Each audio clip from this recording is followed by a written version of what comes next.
వరికి మద్దతు ధర 69 రూపాయలు పెంచిరట. రాగి పంటకు 596 రాగులకి, కందికి 450 రూపాయలట పెరిగిన ధర. యథాతథంగా వడ్డీ రాయితీ పథకం కేంద్ర కేబినెట్ నిర్ణయం. ఇప్పుడు ఇచ్చిన మద్దతు ధర అమలవుతున్నదా మార్కెట్స్లో?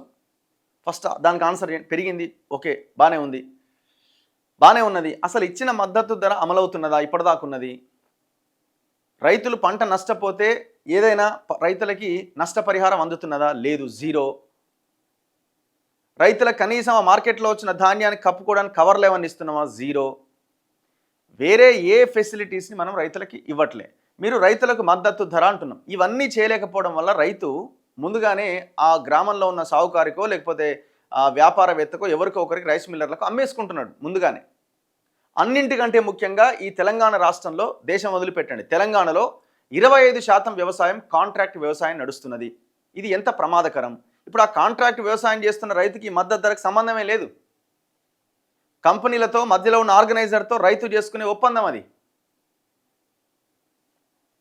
కేంద్ర ప్రభుత్వం 2025-26 ఖరీఫ్ సీజన్కు 14 పంటల కనీస మద్దతు ధర పెంచింది. ప్రధానమంత్రి నరేంద్ర మోదీ అధ్యక్షతన బుధవారం ఢిల్లీలో సమావేశమైన ఆర్థిక వ్యవహారాల కేబినెట్ కమిటీ ఈ నిర్ణయం తీసుకుంది.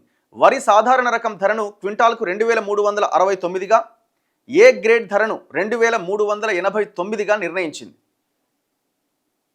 గత ఏడాది కంటే ఇది 69 రూపాయలు ఎక్కువ. 2024-25లో పెరిగిన 117 రూపాయలతో పోలిస్తే 41.02% తక్కువ. ఈ సీజన్లో అత్యధికంగా గడ్డి నువ్వుల ధర 820 రూపాయలట. నైగర్ సీడ్ రాగుల కనీస మద్దతు ధర 596 రూపాయలకు పెంచిరట. పత్తి 589 రూపాయలు పెంచిరట. 589 పెరిగిన ధర 589. నువ్వులు 579, వేరుశనగ 480, కంది 450, పొద్దుతిరుగుడు 441, మినుములు 400, జొన్న ధర 328 మేర పెంచారు. ఇప్పుడు విషయం చూడండి, తెలంగాణలో మొత్తం వరే పండిస్తారు దాదాపుగా.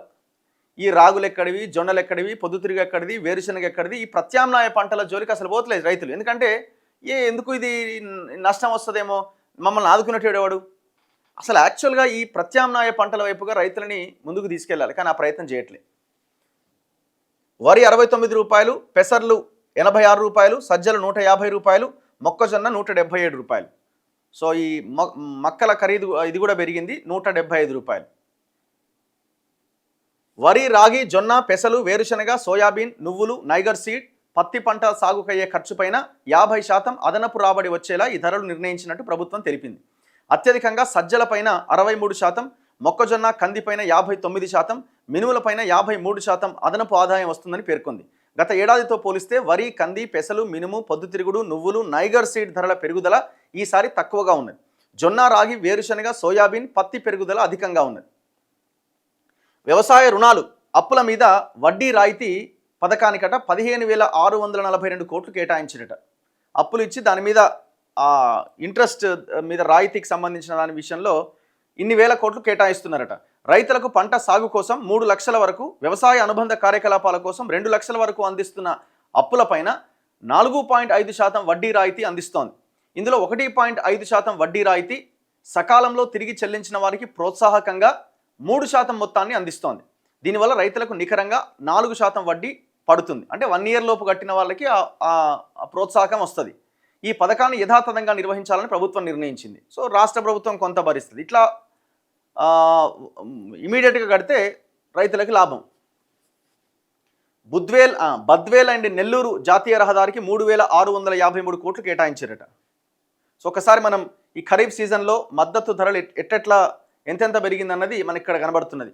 వరికి సాధారణ రకం అయితే 69 రూపాయలు, వరి ఏ గ్రేడ్ 69 రూపాయలు, జొన్న హైబ్రిడ్ 328 రూపాయలు, జొన్న మాల్దండి 328, సజ్జలు 150 రూపాయలు, రాగి 596, మొక్కజొన్న 175, కంది 450, కందులు పెసలు 86 రూపాయలు, మినుములు 400, వేరుశనగ 480, పొద్దుతిరుగుడు 441, సోయాబీన్ పసుపచ్చ 436, నువ్వులు 579, నైగర్ సీడ్ 820, పత్తి మధ్య రకం అయితే 589, పత్తి పొడవు రకమైన 589. ఇది పెరిగిన ధరలు అన్నమాట.